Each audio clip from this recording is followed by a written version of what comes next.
안녕하세요. 코인킹 곽도팔입니다. 이제 저번 주 주말에 대한 대응을 한번 복귀해보면 일본 기준으로 7월 14일 저가였던 2234달러를 깨지 않고 마감한다면 5일선과 21선 고등크로스가 나오기 때문에 이제 다음 주, 즉 이번 주에 한 차례 단기 반등을 추가로 노려볼 수 있는 위치라고 했습니다. 이제 당연히 당시에 오르는 것만 생각을 하고 있진 않았고 한 차례 조정도 같이 보고 있었는데 당시 캔들과 5일선 사이에 이격이 벌어져 있어 이제 어제 7월 13일 저가였던 2382달러까지 조정이 나올 가능성을 열어두고 매매를 하시는 걸 추천드렸습니다. 이제 7월 16일 토요일 저가 2472달러를 찍고 반등이 나와줬고 그 상승세를 이어 오늘까지 추가 상승이 나오고 있는 중입니다. 지금은 21,955달러 저항 그리고 18,595달러 지지를 받는 박스권 구간이라 보고 있고 일봉 종가를 기준으로 21,955달러 저항 구간을 뚫으면 그 다음은 28K 부근까지도 생각을 하고 있습니다. 아마 지금 가장 궁금하신 게 이제 어디까지 오를지 혹은 지금이라도 매수를 해야 할지가 궁금하실 텐데 정말 간단하게 말씀을 드려보면 현재 비트 4시간봉 차트를 봤을 때 RSI는 이제 슬슬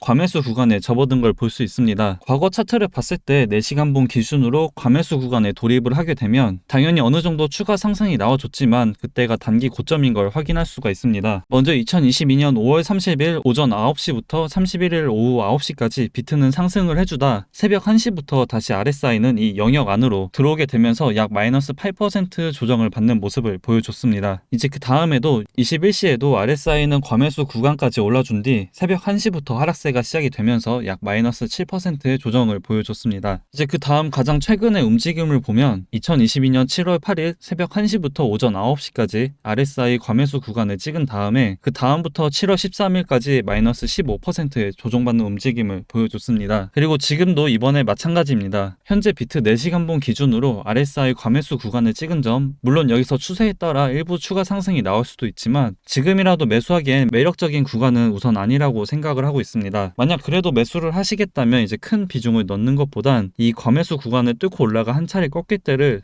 기회로 잡고 분할 매수로 접근하시는 걸 추천드리고 지금 진입을 하시는 건 아무래도 기존과 다르게 리스크적으로 클 수밖에 없습니다. 그렇기 때문에 이번 반등으로 한 번에 큰 수익을 챙기려는 접근보다는 10%씩 분할 매수로 쪼개서 접근하시는 걸 추천드리고 이제 그 다음으로 가장 집중이 되고 있는 게 이더리움입니다. 이더리움의 차트를 보면 현재 5일선이 61선을 향해 가고 있습니다. 이더리움의 상승 원인은 아무래도 9월 POS 병합 기대감이 가장 큰 원인으로 보고 있고 간단하게 말해서 이더리움의 알고리즘을 작업 증명에서 지분 증명으로 전환하는 2.0 업데이트 시점을 9월 19일로 예고했습니다. 그로 인해 현재 상승을 보여주고 있다고 생각을 하고 있고 이 상승 랠리는 끝나진 않고 한 차례 눌림 후 더 이어갈 것으로 보고 있습니다. 아마 이더리움에 투자를 하시는 분들은 아시겠지만 이런 지분 증명으로 전환된다는 이슈는 그동안 많이 나왔지만 계속 연기가 되어 왔습니다. 이더리움 비콘체인 커뮤니티 매니저인 슈퍼피즈 또한 최종적인 것은 아닌 계획인 점을 유념해달라고 언급을 했습니다. 근데 이번엔 사람들이 다들 좀 다르다고 하는 게 이더리움 재단이 대략 2주 전 세폴리아 테스트넷으로 머지를 테스트했는데 성공적으로 진행이 됐습니다. 이제 이더리움 메인넷 체인에 적용되기까지는 딱 하나의 테스트넷 테스트가 남아있고 랍스텐 머지 이후에 이번 세폴리아 머지가 되기까지 오래 걸리지 않았습니다. 이걸로 왜 이더리움의 가격이 오르지? 라는 의문이 들 수도 있는데 이번 업데이트로 지분 증명 방식으로 넘어가게 될 경우 이 채굴자들의 성격이 굉장히 달라집니다. 일반적으로 POW 지금처럼 작업 증명식의 채굴자들은 에너지 사용량 그리고 손익분기점을 맞춰 시장에 매도해 수익을 챙기는 경우가 많습니다. 하지만 POS 지분 증명 방식으로 변경이 된다면 채굴자들은 스테이커 위주로 수익을 가져가기 때문에 아무래도 홀딩하는 채굴자가 더욱더 많아질 가능성이 높습니다. 그래서 이번 9월 19일에 되어봐야 알겠지만 진짜 완성이 될 수도 있고 항상 그래왔던 것처럼 여기서 또 연기가 될 수 있습니다.